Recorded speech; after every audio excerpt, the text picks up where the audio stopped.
بسم اللہ الرحمن الرحیم ایاک نعبد و ایاک نستعین۔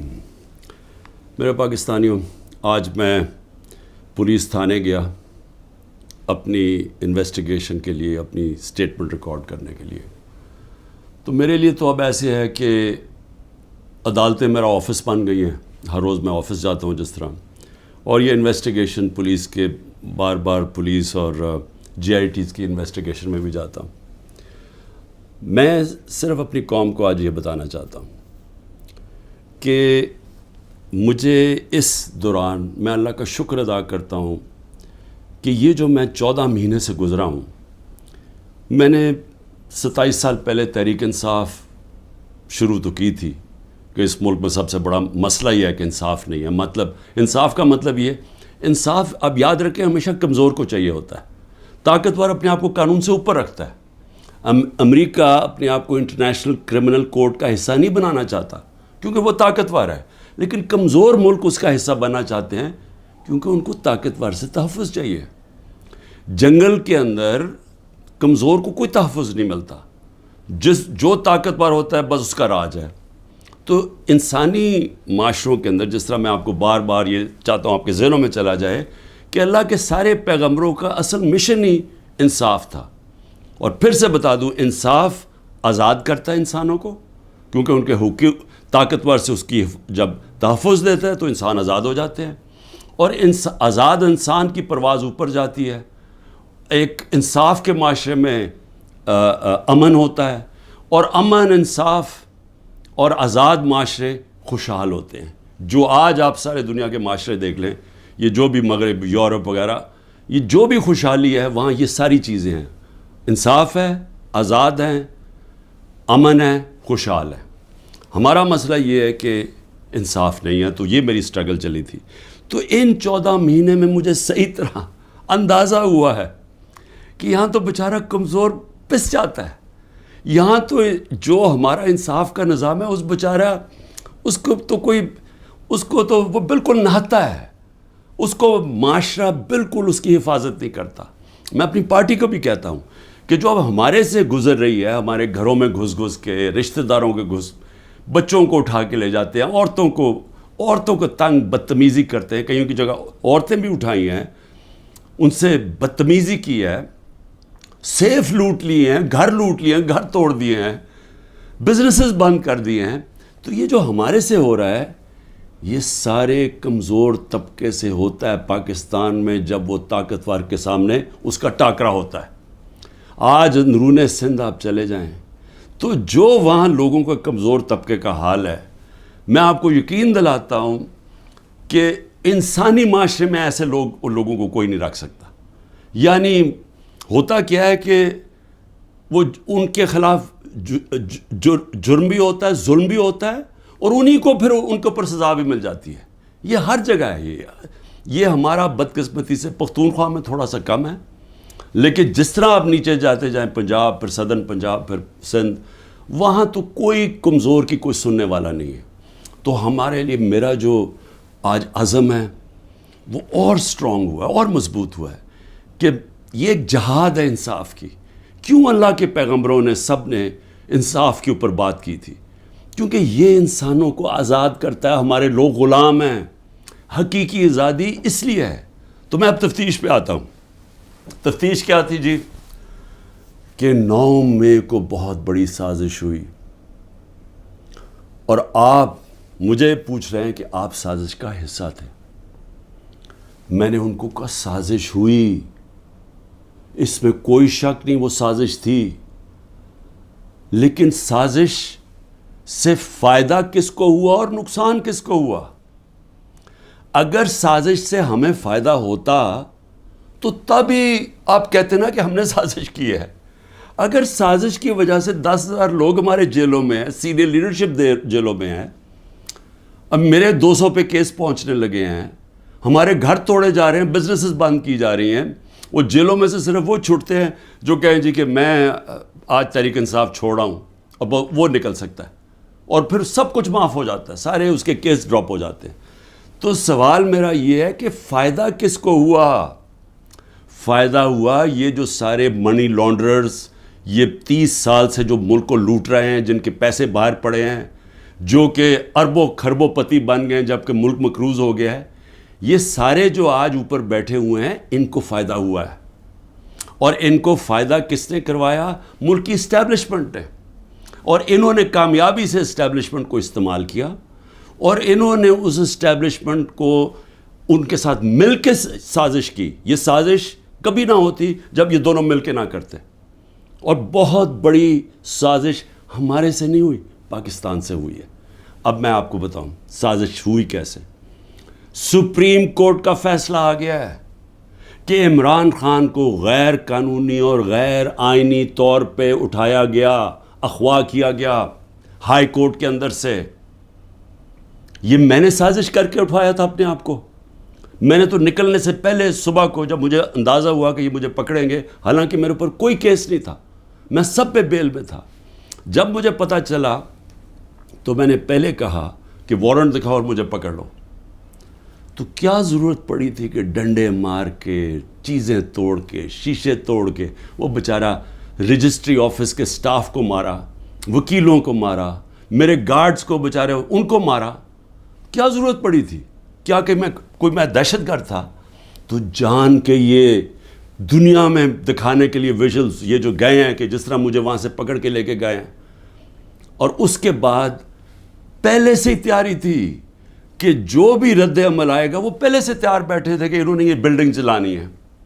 اور میں انشاءاللہ جس دن انڈیپینڈنٹ انویسٹیگیشن ہوئی میں ثابت کروں گا. عسکری ٹاورز کا ایک گواہ ہے، اور کوئی پتہ نہیں وہ ویگو ڈالا وہاں پہنچ جائے اور اس کو اٹھا کے لے جائے. اس کی پوری ریکارڈنگ ہے کہ وہاں کیا ہوا تھا. وہ کوئی تحریک انصاف نہیں تھی جب عسکری ٹاور چلایا گیا. اور کیا آج آئی جی پنجاب جو دندناتا پھر رہا ہے، کیا اس سے کسی نے نہیں پوچھنا کہ وہاں سے 2 گھنٹے لگ رہے ہیں وہ لوگ آ رہے ہیں اور یا پروٹیسٹ کرنے کے لیے؟ کسی نے نہیں پوچھنا اس سے کہ جناب آپ کی پولیس کدھر تھی؟ ساری جگہ تو ٹیئر گیسنگ کر رہے تھے، ساری جگہ تو کھڑی تھی، ادھر کیوں نہیں گئی؟ اور کدھر گیا وہ سی سی ٹی وی کیمرہ؟ کیوں نہیں اس کی فوٹیج آئی سب کے سامنے؟ کیوں نہیں انڈیپینڈنٹ انکوائری ہوئی؟ کور کمانڈر گھر کی سازش تھی، اور انشاءاللہ یہ سازش آئے گی سامنے جب ہمارا موقف سنا جائے گا. میں نے انکوائری والوں کو بھی کہا جج دونوں طرف سن کے فیصلے کرتا ہے، ون سائیڈڈ فیصلے نہیں کرتا کہ ایک جج جوری ایکسیکیوشنر جناب آپ ہی فیصلہ کر لیں کہ جی یہی انہوں نے کیا اور ان کو پکڑ کے مارنا شروع کر دو، پکڑ کے لو اور ملٹری کورٹس بنا دو تاکہ کچھ چیز نکلے ہی نہ، جیسے مرضی سزا دے دو. تو میری اپنی قوم سے جو میں آج کہنا چاہتا تھا وہ یہ کہ اس کو جس طرح استعمال کیا گیا، یہ نہیں کہ انہوں نے تحریک انصاف کو پلان کر کے ختم کرنے کی کوشش کی ہے، یہ ہماری ڈیموکریسی ختم کر رہے ہیں. مجھے جو آج سوالوں سے چیز سامنے آئی وہ کیا تھی؟ مجھے کہتے جی آپ کے لوگ کیوں گئے وہاں، کنٹونمنٹ میں کیوں گئے، تو فلانی جگہ کیوں گئے، آپ نے پہلے سے تیار کیا ہوا تھا. میں نے ان سے پوچھا کہ جب مجھے کمانڈو ایکشن سے اٹھایا جا رہا ہے وہاں تو کدھر جانا تھا لوگوں نے پروٹیسٹ کرنے؟ تو اس کی باتوں سے مجھے یہ لگا کہ آپ کو پرامن احتجاج کرنے کی اجازت نہیں ہے کہیں جی ایچ کیو کے سامنے یا کنٹونمنٹ کے سامنے. مجھے بتائیں آئین میں کدھر لکھا ہوا ہے؟ کہیں آئین میں لکھا ہوا ہے تو میں مانوں کہ میں نے قانون توڑا ہے. آئین میں لکھا ہوا ہے کہ آپ کا حق ہے، ہر پاکستانی کا حق ہے کہ جب ناانصافی ہو، سمجھ لیں ناانصافی کے خلاف آپ پروٹیسٹ کر سکتے ہیں پرامن طور پہ. یہ آپ کا آئین کا حصہ ہے. اور ناانصافی ہوئی تھی، سپریم کورٹ نے کہا کہ ناانصافی ہوئی ہے. سپریم کورٹ نے اپنے فیصلے میں کہا ہے کہ غیر آئینی اور غیر قانونی طور پہ عمران خان کو اٹھایا گیا. اور پھر جس طرح ذلیل کر کے مجھے اٹھایا گیا، تو کیا یہ بھیڑ بکریاں تھیں؟ یہ تحریک انصاف کے جو لوگ تھے وہ بھیڑ بکریاں تھیں، چپ کر کے بیٹھ جاتی؟ کیا انہوں نے غلط کیا تھا کہ اگر وہ پرامن احتجاج کے لیے نکلے تھے؟ جی وہ جو جیو فینسنگ میں وہاں بھی پہنچ گیا نا، وہ بھی ساروں کو جیلوں میں ڈال دیا. اس کا مطلب آپ یہ کہہ رہے ہیں کہ آپ ساری جگہ احتجاج اگر کر سکتے تو کریں، لیکن کہیں بھی کنٹونمنٹ کے اندر جی ایچ کیو آپ اس کے سامنے احتجاج نہیں کر سکتے. آپ ذرا غور سے سمجھیں کہ اس کا مطلب کہ آپ نے کہا ہے کہ اگر وہ قانون توڑیں بھی تو وہ قانون سے اوپر ہیں. یہ مطلب ہو گیا نا اس کا. میرے اوپر ایک کیس کیا ہے کہ میں نے ملک سے غداری کی. ملک سے کیا غداری کی کہ جنرل فیصل نصیر کو میں نے کہہ دیا ڈرٹی ہیری, اور میں نے اس کو کہا کہ یہ ذمہ دار ہے میرے قتل کا کرنے کی کوشش پہ. اس کو کہا جی آپ نے ملک سے غداری کر دی. اس کو ملک سے غداری کہہ رہے ہیں. سو اس کا مطلب یہ کہ یا تو وہ جنرل فیصل نصیر قانون سے اوپر ہے, یا آپ نے اس کو لائسنس دیا ہوا ہے کہ وہ کسی کو قتل کر دے, یا تو یہ ہے مطلب. اور یا یہ کہ ہماری جرت کیسے پڑی, کہ ہم کوئی کمی ہے اس ملک میں, کیا ہماری کوئی حیثیت ہی نہیں ہے کہ میں اپنی ایف آئی آر نہیں کٹوا سکتا جو میرا ملک کا قانون مجھے حق دیتا ہے. بھئی مجھے سے وہ پہلی جے آئی ٹی میں پوچھتے جی خان صاحب آپ کے پاس پروف کون سے تھے کہ یہ فیصل نصیر نے کروایا. میں نے کہا آپ نے جو کوئٹہ میں 4 گھنٹے جو وہ قتل ہوا ہے وکیل, اس کے اوپر تفتیش کی تھی, کوئی ثبوت ملے تھے جب میرے اوپر 302 کا قتل کا پرچہ ڈال دیا؟ کیا جب ذلِ شاہ جب مرا تھا تو 3 دن میرے اوپر 302 جب قتل کا پرچہ لگایا تھا, آپ نے تفتیش کی تھی؟ تو جب ایف آئی آر کا مطلب ہوتا ہے فرسٹ انویسٹیگیٹنگ رپورٹ, تو جب وہ تفتیش ہوگی تو پتہ چلے گا نا. تو میرا سوال یہ ہے کہ برطانیہ میں جو سب سے مقدس جگہ ہے وہ ہے prime minister house, 10 Downing Street. ہر دوسرے دن وہاں احتجاج ہوتا ہے, پرامن احتجاج ہوتا ہے. کبھی کسی نے اس کے اوپر روکا ہے؟ تو مجھے یہ بتائیں کہ جب رینجرز کو دیکھ رہے ہیں مجھے اٹھا رہے اور کمانڈوز, تو کیا لوگوں نے کدھر جانا تھا؟ احتجاج ہی کرنا تھا نا. سوال یہ کیوں نہیں پوچھتے کہ وہ لوگ جو 25 لوگوں کو گولیاں سے مارا گیا, وہ لوگ جن کی نوجوانوں کی ٹانگیں چلیں گی, 3 لوگوں کی ٹانگیں کٹی, جو بستر پہ ہے, جو کمر پہ گولی لگی پیرالائز ہو گیا, وہ کیا پاکستانی نہیں تھے؟ ان کا کوئی حقوق نہیں ہے, ان کا کوئی نام ہی نہیں لے رہا کہ جی کور کمانڈر ہاؤس جلایا. ہم سب اس کے ہم مذمت کرتے ہیں. میں نے اپنی ججمنٹ میں لکھا ہوا ہے چیف جسٹس نے کہ عمران خان کو جب پہلی دفعہ جب میں عدالت میں پہلی دفعہ مجھے پتہ چلا کہ ہوا کیا ہے, میں نے اسی وقت مذمت کی. اور میں نے کہا 27 سال میں نے ہمیشہ اپنی پارٹی کو کہا ہے کہ آپ نے قانون کے بیچ میں رہنا ہے. میں نے کبھی اس ملک کا قانون نہیں توڑا. اور میں آج پھر کہتا ہوں کہ یہ جو کیا جا رہا ہے, یہ جو انکوزیشن ہے, یہ انصاف نہیں ہو رہا, ون سائیڈڈ ہے. کہ فیصلہ کر لیا کہ جناب آپ نے تحریک انصاف کو ختم کرنا ہے, تو ساری پارٹی کو کتنے لوگ تھے جو یہ جو جدھر جو گھر جلیا, بلڈنگ جلی ہیں, کتنے ہوں گے؟ 100 150 200 300 400 1000 ہوگا. تو 10,000 لوگوں کو کس طرح اندر ڈال دے, اور پھر ان کو موقع دیں کہ وہ بتائیں تو صحیح کہ ان کی سائڈ کیا تھی. دوسرا کام جی 164 کے بیان لیے جا رہے ہیں. جو جیلوں کے اندر لوگ ہیں جو خاص طور پہ جن کو انہوں نے سمجھا جی جیو فینسنگ میں آ گئے, ان سے بیان کیا لیا جا رہا ہے؟ میرے سینئر لیڈرشپ جو جیلوں میں ہے کہ جی 164 کا بیان دیں کہ عمران خان نے ہمیں حکم دیا تھا کہ وہاں جا کے گھر جلاؤ.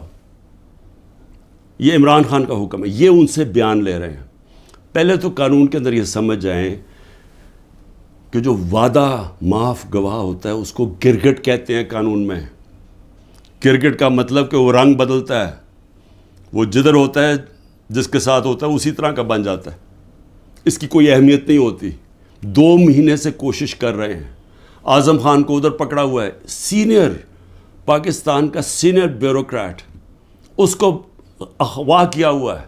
اس سے پوچھ رہے ہیں کہ عمران خان کے خلاف کوئی بیان دو, کوئی 164 کا وعدہ معاف گواہ, اور لوگوں کے اوپر پریشر ڈال رہے ہیں جس کو پکڑا ہوا کہ جی اس کے خلاف بیان دو.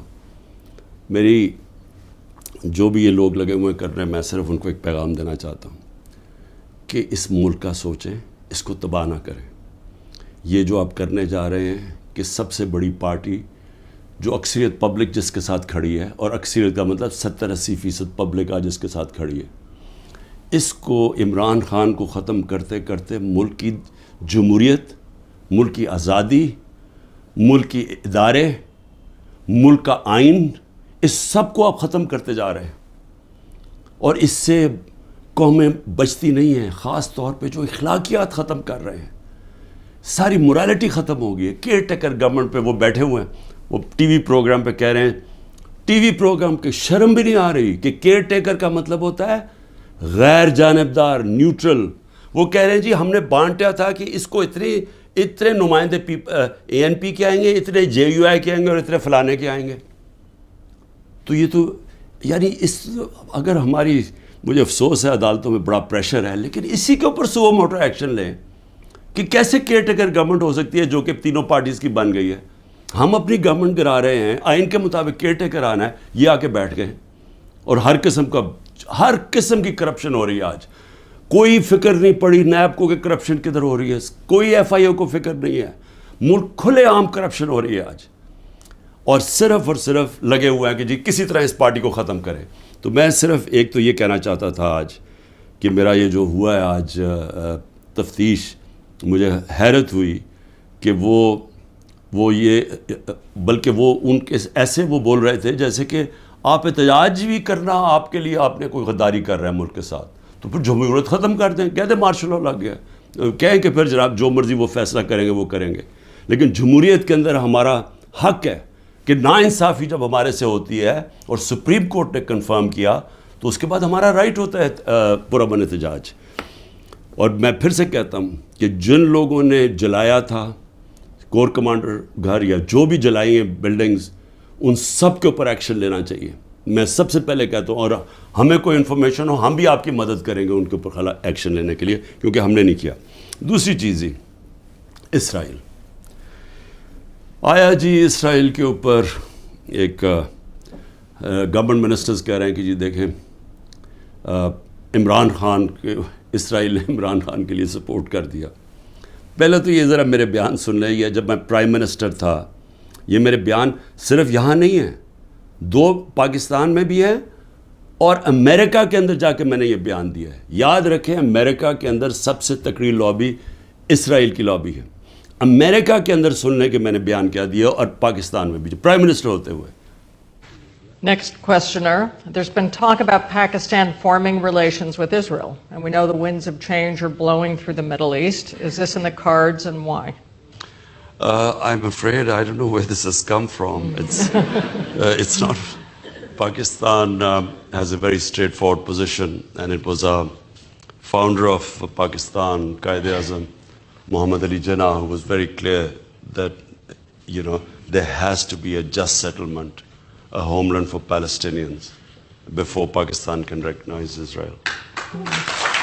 جو بھی کوئی ملک کرے, ہمارا تو موقف بڑا کلیئر ہے, اور ہمارا موقف قائد اعظم محمد علی جناح نے 1947 میں کلیئر کر دیا تھا, 1948 میں, کہ ہم اسرائیل کو کبھی تسلیم نہیں کر سکتے جب تک فلسطینوں کو ان کا حق نہیں ملتا, ان کو ایک جسٹ سیٹلمنٹ نہیں ہوتی.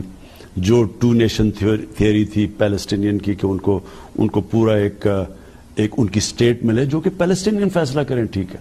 جب تک وہ نہیں ہوتا, اگر ہم وہ تسلیم کر لیتے ہیں تو ہمیں پھر کشمیر کا بھی, ہمیں ایگزیکٹلی سچویشن کشمیر کا ہے تو ہمیں وہ بھی گیو اپ کرنا چاہنا چاہیے. تو اس لیے پاکستان نہیں تسلیم کر سکتا اسرائیل کو. اب امریکہ میں میری بیان کی کیا اہمیت ہے, کیونکہ یہ جو 2 ہیں نا, نواز شریف اور زرداری یا ان کے بچے, میں چیلنج کرتا ہوں کہ یہ جا کے امریکہ کیا پاکستان میں بیان دے دیں ان کے خلاف, لیکن امریکہ میں جا کے دیں.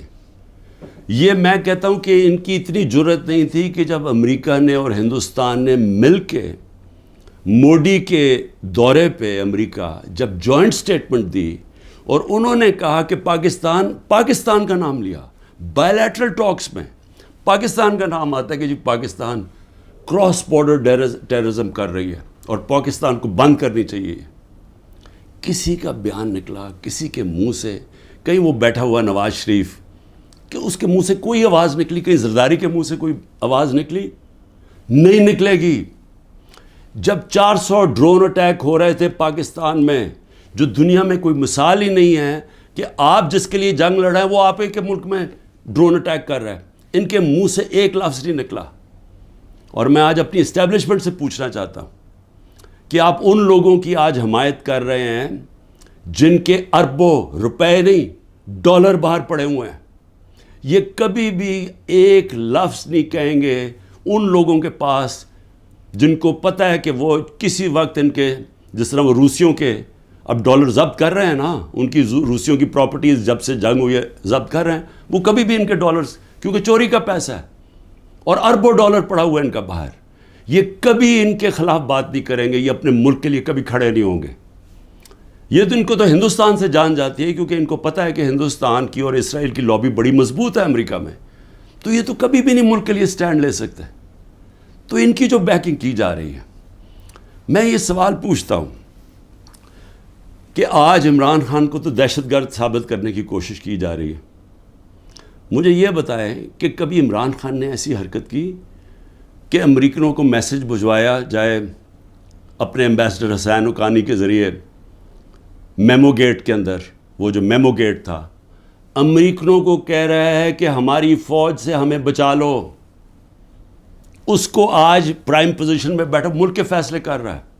اور دوسرا، جس کو اتنا پیار تھا مودی کے ساتھ کہ اس کو گھر پہ شادی پہ بلا لیا، جبکہ وہ پاکستانی فوج کو پاکستان کے آرمی چیف کو دہشت گرد کر رہا تھا مودی.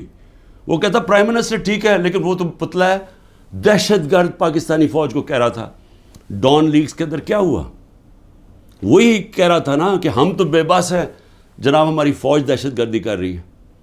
وہ لوگ آج ملک کے فیصلے کریں اور وہ بیٹھ کے باہر بیٹھ کے اپنے بڑے بڑے محلات کے اندر، اربوں روپے کی پراپرٹیز کے اندر وہ بیٹھ کے جناب وہاں فیصلے کریں کہ جی ملک میں کیا ہوگا، ملک میں الیکشن کب ہوگا، وہ فیصلے کریں. اور یہاں کیا نظر نہیں آ رہا ہماری اسٹیبلشمنٹ کو؟ آپ کو نظر نہیں آ رہا کہ یہ کر کیا رہے ہیں اس ملک کے ساتھ؟ کیا ان کا انٹرسٹ ہے پاکستان سے؟ کیا جب مشکل پڑی یہ ملک سے باہر نہیں بھاگے؟ کیا اسٹیبلشمنٹ نے خود، میں گواہ ہوں جتنی دفعہ مجھے انہوں نے ان کی کرپشن کے کیسز بتائے ہیں، میں گواہ ہوں جب جنرل باجوہ نے بتایا کہ انہوں نے فلانے ملک سے کتنی کمیشن اربوں ڈالر کی کمائی، میں گواہ ہوں کہ جب انہوں نے بتایا کہ یہ آصف زرداری کے جو کیسز ہیں، یہ شروع کی بات تھی، بعد میں تو ڈیلنگ کر لی انہوں نے. جنرل مشرف نے جب اس کا نیب کا پہلی دفعہ جو چیئرمین بنا جنرل امجد، مجھے بریفنگ دی گئی کہ ان کی کتنی پراپرٹیز ہیں ملک سے باہر. یہ تو پکڑی گئی ہے نا ایون فیلڈز کی اور 2-3 اور، باقی کتنی پراپرٹیز ہیں؟ میں بات کر رہا ہوں تب کی، آج سے 20 سال پہلے کی. اس کے بعد جو لوٹ مار انہوں نے 10 سال کی وہ اس کے اوپر ہے، اور آج جو کر رہے ہیں. تو کوئی ہمیں فکر نہیں ہے کہ ہمارا ملک بینکرپٹ ہو چکا ہے اور ہم آج انجینئرنگ کر رہے ہیں ہماری اسٹیبلشمنٹ کہ یہی لوگ پھر واپس آ جائیں؟ تو کوئی فکر نہیں ہے ملک کی. کیا یہ عمران خان نے کوئی ٹھیکہ لیا ہوا ہے کہ وہ سارا وقت یہ سارا برداشت کرے یہ جو ہو رہا ہے آج، اور صرف وہی اسی کے اوپر سارا رکھے کہ جی اس کو کسی طرح دبا دو؟ کس کا فائدہ ہے اس میں؟ اور اس لیے میں آخر میں صرف یہ کہنا چاہتا ہوں کہ دیکھیں یہ بڑی خواب ہے پاکستان کی، بڑا، اس کے لیے بہت بڑے ذہن تھے علامہ اقبال، اس کے لیے جس نے کس طرح کی سٹرگل کی، وہ بہت ہی بڑے لیڈر تھے، قائد اعظم. اور وہ لوگوں نے اس ملک کو جس طرح بنایا، اور جس طرح قائد اعظم نے جب پہلی دفعہ پاکستان آئے، جب ابھی پاکستانی بنا 3 ہفتے پہلے آئے، تو انہوں نے کہا کہ اپنے اے ڈی سی کو کہ میں نہیں سمجھتا تھا کہ میری زندگی میں یہ پاکستان بنے گا. یہ وہ ملک تھا، اور ہم نے اپنی آنکھوں سے ہمارے بڑوں کو سنا، کیونکہ ہم تو پاکستان میں پیدا ہوئے تھے. سارے ہمارے بڑے کہتے تو کتنے خوش قسمت ہو، آزاد ملک میں پیدا ہوئے. اور یہ ہمیں بدترین غلامی کی طرف جو لے کے جایا جا رہا ہے، نہ کوئی انسانیت رہے گی، نہ کوئی حقوق ہے، جو مرضی چاہے کریں، کوئی قانون توڑیں، چوروں کو اوپر بٹھا دو. جو فورن پالیسی ایسی ہے کہ ہم ساری دنیا میں ذلیل ہو رہے ہیں آج، جن سے اتنی محنت کی کہ جی ہم امریکہ کو خوش کر رہے ہیں، وہ جا کے انہوں نے ذلیل کر دیا. ساتھ والا ہمسایہ اوپر جا رہا ہے، وہ کہتا ہے ان کی فکر ہی نہ کرو، یہ اپنے بوجھ میں ہی اب گرنے لگا ملک. اور اس وقت انہی لوگوں کو جو 30 سال سے اس ملک کی خون چوس رہے تھے، آج ان کو آپ پھر تیاری کرا رہے ہیں اوپر بٹھانے کے لیے. میں ابھی بھی کہہ رہا ہوں کہ یہ جو ملک ہے، یہ 27ویں رمضان کو بنا تھا. یہ بڑی خواب کا نام ہے، اور ہم سب کو، ساروں کو، میں سب کو کہہ رہا ہوں کہ ہمیں اس کے لیے جد و جہد کرنی پڑے گی. اور میں انشاءاللہ پھر سے میں ریپیٹ کرتا ہوں، میں بار بار کہتا ہوں، جو بھی ہو جائے میں بھی ہر قربانی کے لیے تیار ہوں اس ملک کی آزادی کے لیے، اور میں آپ سب کو کہہ رہا ہوں کہ آپ کو تیار ہونا پڑے گا قربانی کے لیے، کیونکہ آزادی گھر میں بیٹھ کے نہیں ملتی، زنجیریں گرتی نہیں ہیں، توڑنی پڑتی ہیں، جد و جہد کرنی پڑتی ہے۔ پاکستان زندہ باد۔